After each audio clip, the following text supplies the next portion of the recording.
Well, hello there, this is Aaron with Bowtie Treasures. How's everybody doing this Saturday night?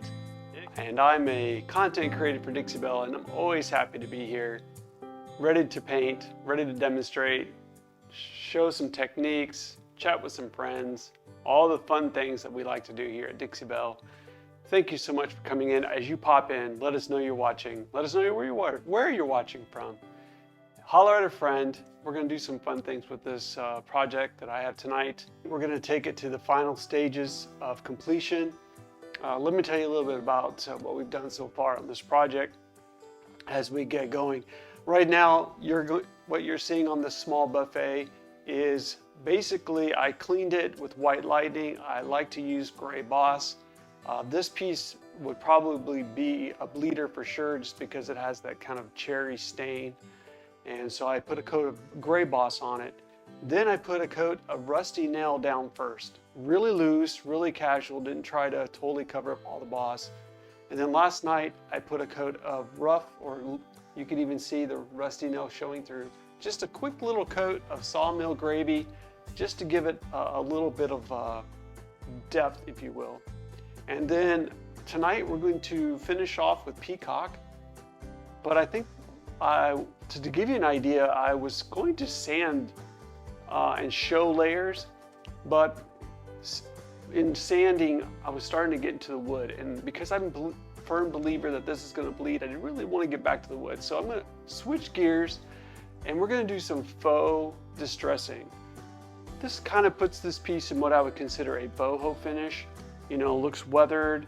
It's got some faux distressing. So if you like that style, which could work really great if you're not looking for a super pristine finish, you just want something kind of fun and maybe whimsical, you can swap these colors out for blues, teals, grays, whatever you want.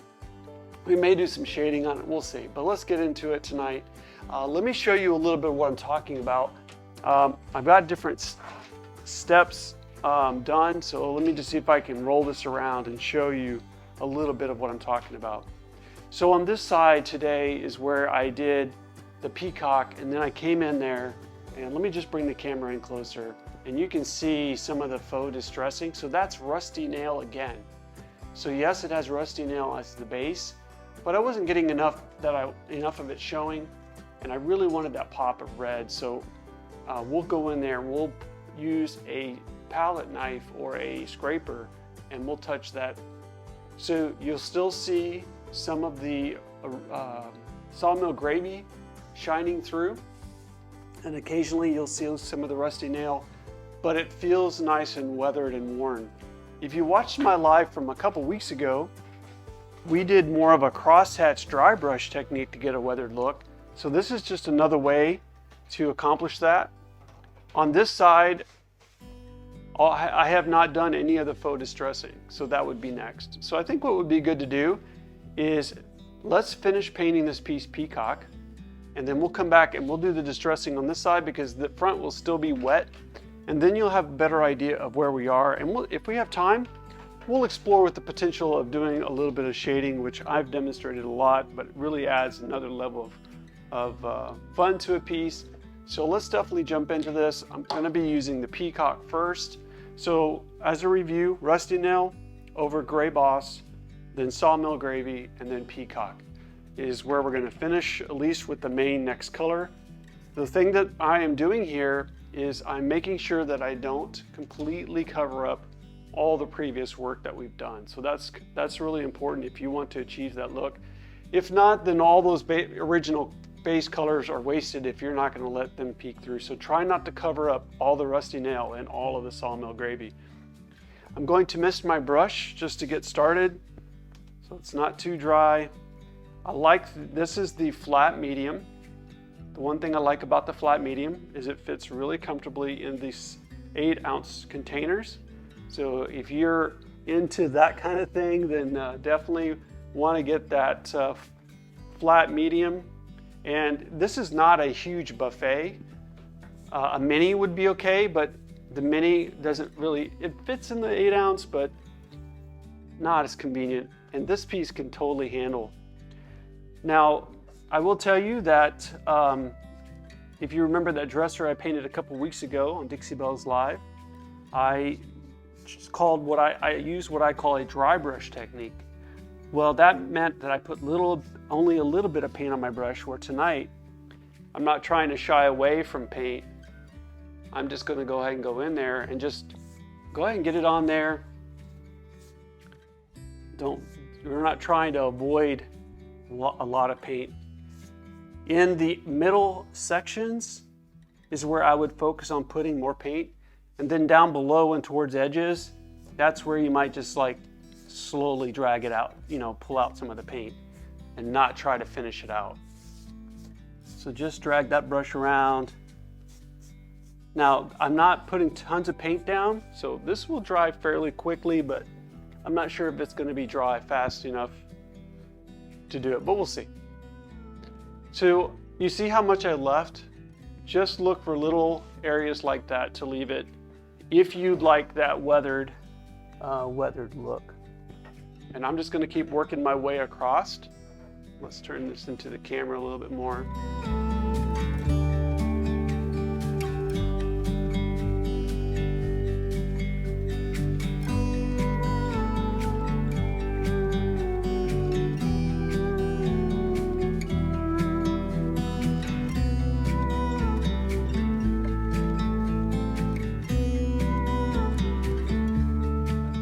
Same principle here. I don't want to cover it all up. Maybe fade out on the edges, but I like to keep the strokes fairly consistent in direction.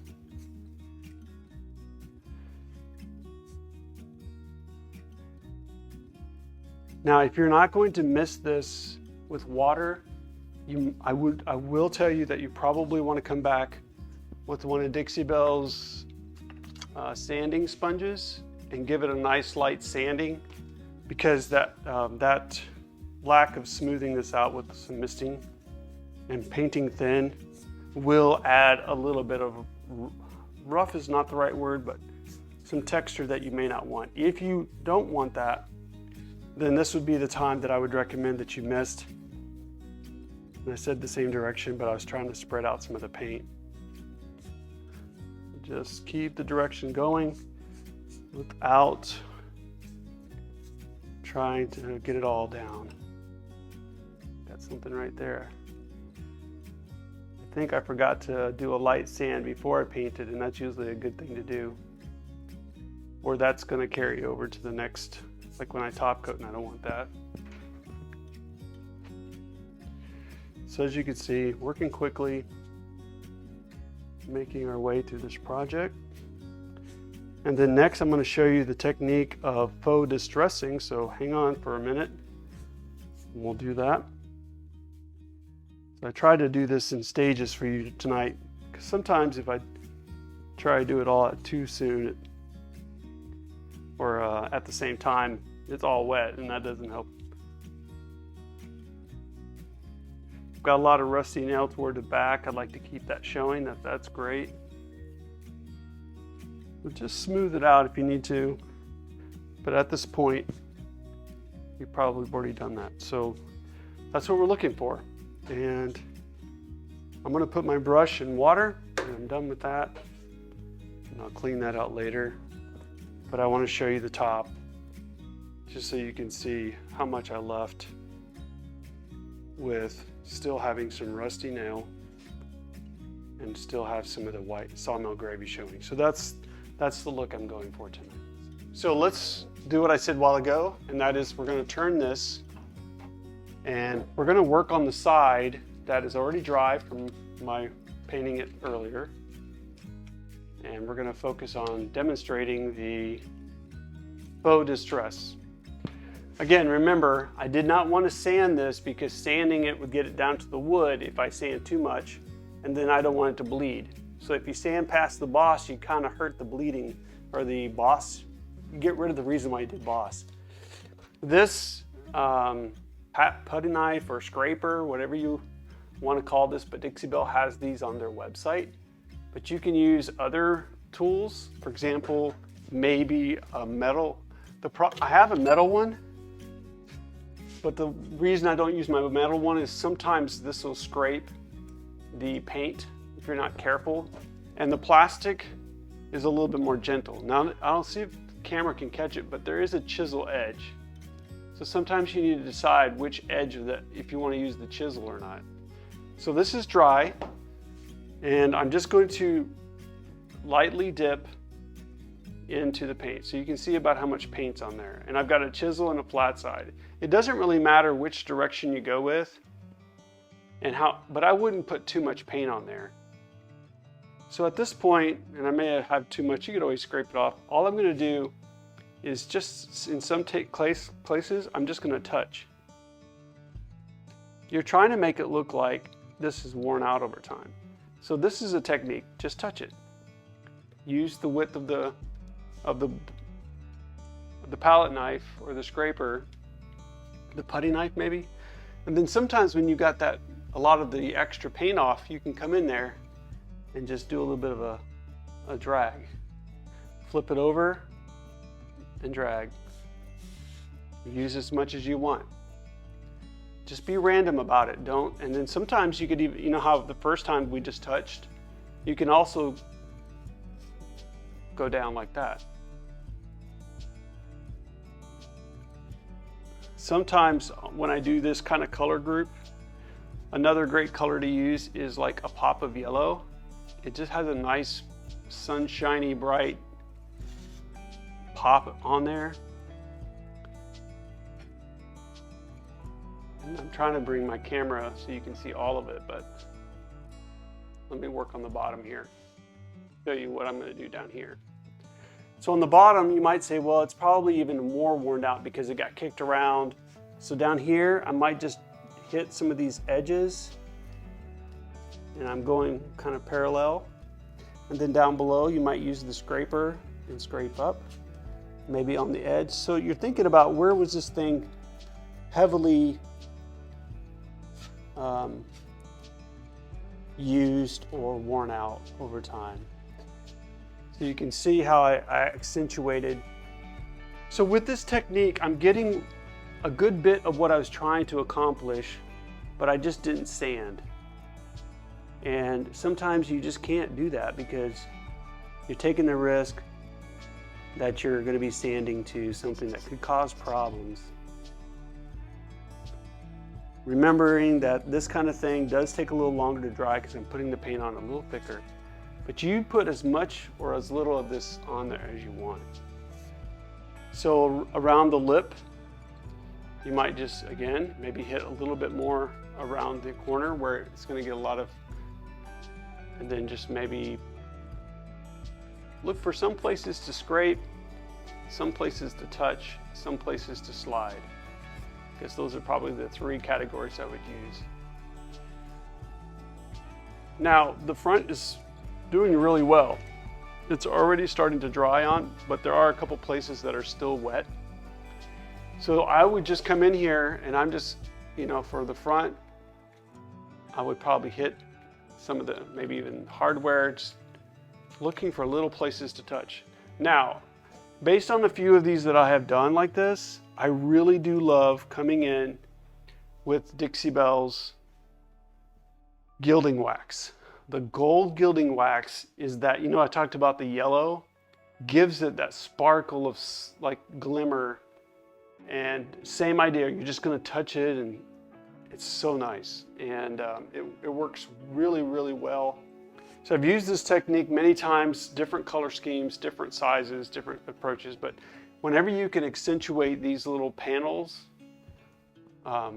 either with faux distressing or with metallics, it's gonna work. But remember, the gold metallic or maybe even bronze complements this peacock really well and would do a great job. So let's retire this rusty nail for now. That way I know the front's gonna dry. Let's see if we can accentuate this panel and add some more age to it using our shading a little bit.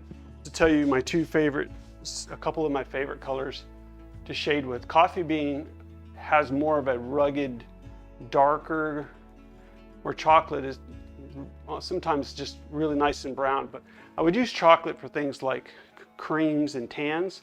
where coffee bean to me works really well for some of the cooler colors. And so let's do that. So all of this, everything on here is dry, the faux distressing, everything.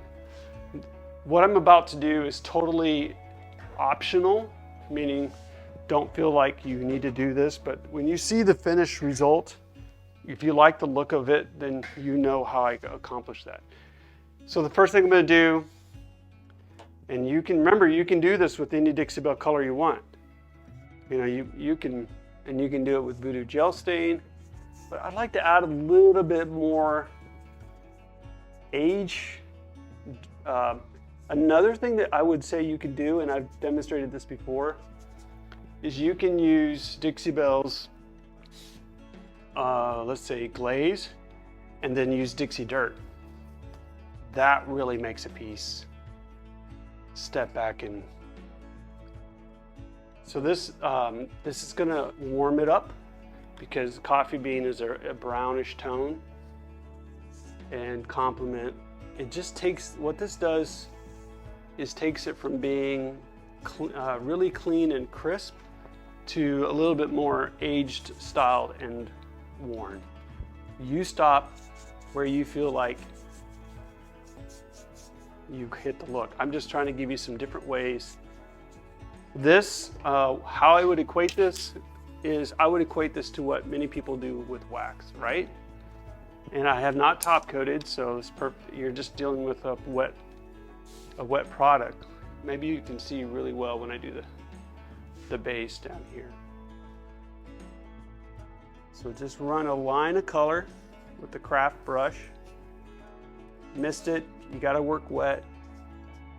So you could use wax with this, with what I'm doing. It's the same kind of idea. I just like going this route. So this makes it a little bit more maybe humble.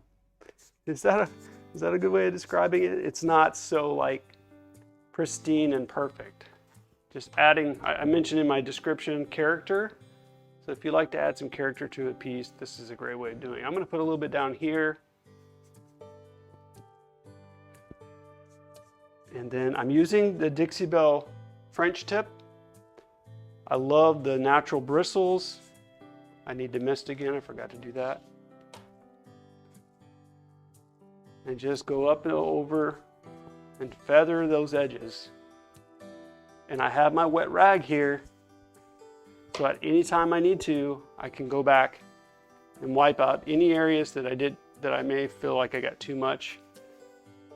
It will dry darker, so just be cautious about that. You might try hitting the corners. Like again, we talked about where it got hit a lot with feet or time. It just didn't get clean. This is a good place to put some of that. Maybe even go down across the bottom, spread it out, blend it in.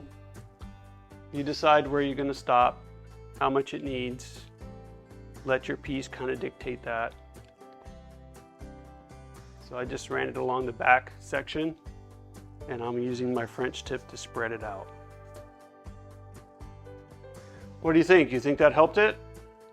It definitely takes it to a different kind of look. So you grunge it up, age it up, however you want, and you can decide, you know, how far around you want to go with that. Meaning, do you really want to put it on the top? I probably won't. But look at this great look right here, where you've got, I'm trying to get my camera to help me out, where you've got layers of paint, you've got the faux distressing, and you've got the shading. So this is the layers that I try to describe in my post description that you can achieve by strategically thinking these things through, like how many colors do I want? Make sure I don't cover everything up. So I would want to do some shading in here, in all these panels. So let's take a few more minutes and let me add a little bit more faux distressing on this since the front's drying. I only was able to do a little bit. So I want to make sure I give you guys a good sampling. And we're so grateful that you guys are hanging out with us tonight. So keep sharing and passing on these techniques to others. And it's always great when you share what you've done with us, and you can do that in the Chalk Mineral Paint Enthusiast group, which I put a link to that in the description of this live. So definitely share your successes with others. So here we go. We're going to just go down. And then in some cases you might do the thin part of your knife. And others you might actually touch and just touch.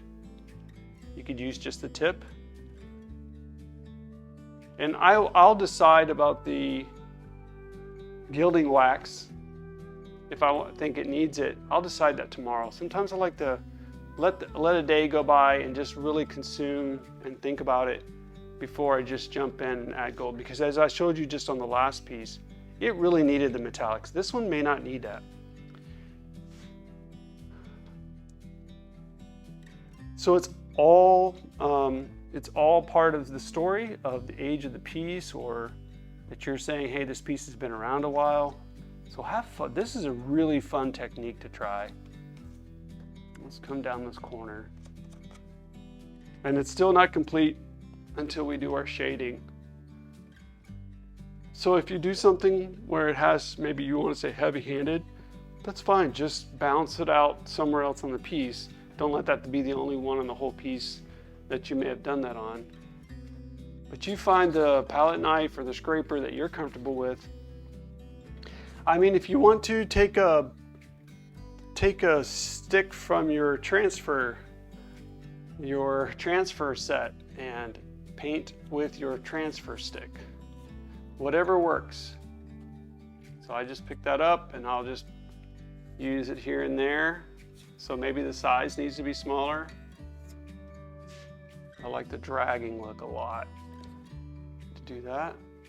So here's where you might do a little bit of a scrape. The scrapes work really well on the end. You might play around where the hardware's at, but you just decide for your piece what works for you. So I'm just touching. Sometimes it's good to slide back, step back, and just see if you need to add any more. So that's just a little bit about that. But that red complement color is what's making this really work well. And the eye will have a lot of fun consuming all of this variety. And the coffee bean shading. We'll finish this panel up and let you guys get back to your awesome weekend. I hope you guys are doing well. Be sure to go follow me on YouTube. I've got some great videos there. If you skim through my YouTube, you'll probably see a little bit of each of these techniques repeated in different places. And again, I'll be posting my live from last Saturday there as well. I'd love for you to check that out. And I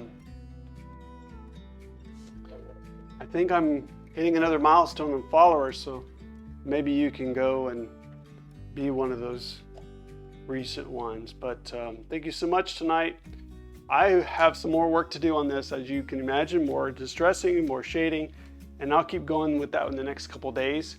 And I appreciate you watching tonight. I hope that really pushes you to try some new techniques and some different products that Dixie Belle offers. Thank you so much for watching tonight, Dixie Belle. Thank you for the opportunity. And if you guys need anything, just reach out, Bowtie Treasures on Facebook, send me a message, that'd be fine. And or leave a comment here in the live. And thank you so much. I hope that was helpful. I had fun doing it. Anyways, thank you so much. Y'all take care. Thanks for watching. I'm Aaron with Bowtie Treasures, a Dixie Belle content creator. Take care. Bye-bye.